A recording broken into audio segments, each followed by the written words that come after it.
Arkadaşlar ben az önce çok kötü bir şey yaptım. Ayım kaleci oldu. İnanabiliyor musunuz? Ayım kaleci olmak istedi. Şimdi ben ona şut çekeceğim, yok olacak. İzleyin.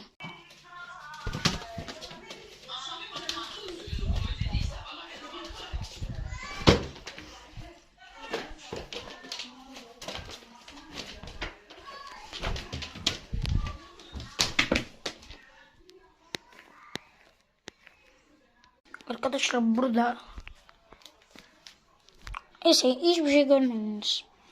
Şimdi arkadaşıma mezara gömüyorum. Bir saniye. İşte mezarlığı burada.